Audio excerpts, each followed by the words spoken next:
Paramashivoham. Om Nithyananda Paramashivoham. Om Nithyananda Paramashivoham. Om Nithyananda Paramashivoham. Om Nithyananda Paramashivoham. Om Nithyananda Paramashivoham. Om Nithyananda Paramashivoham. Om Nithyananda Paramashivoham. Om Nithyananda Paramashivoham.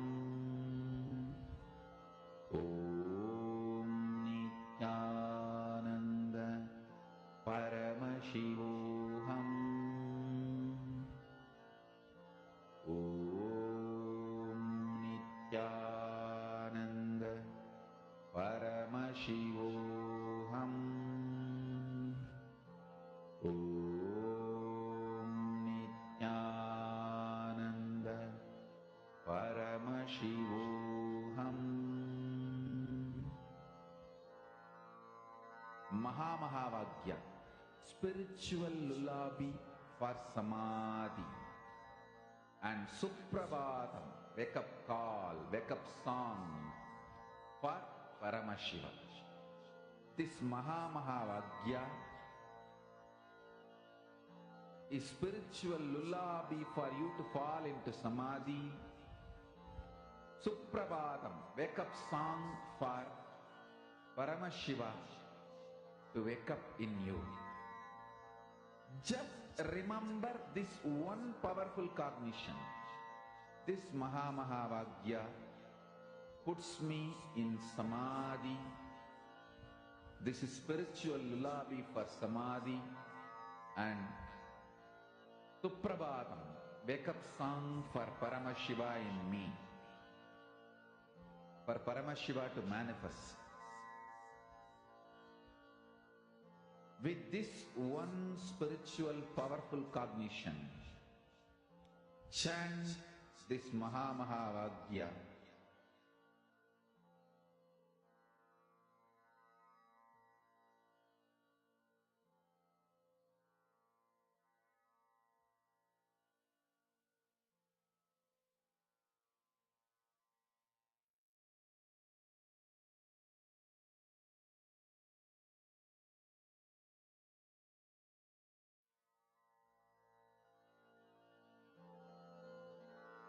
Mahamahāvagya, spiritual lullaby for samadhi, and Suprabhatam, wake up call, wake up song for Paramashiva, for Paramashiva to manifest.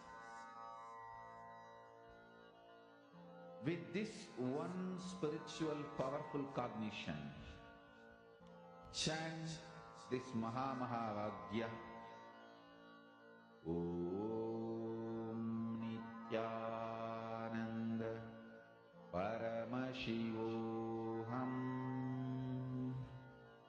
Om Nithyananda Paramashivoham. Om Nithyananda Paramashivoham. Om Nithyananda Paramashivoham. Om Nithyananda Paramashivoham.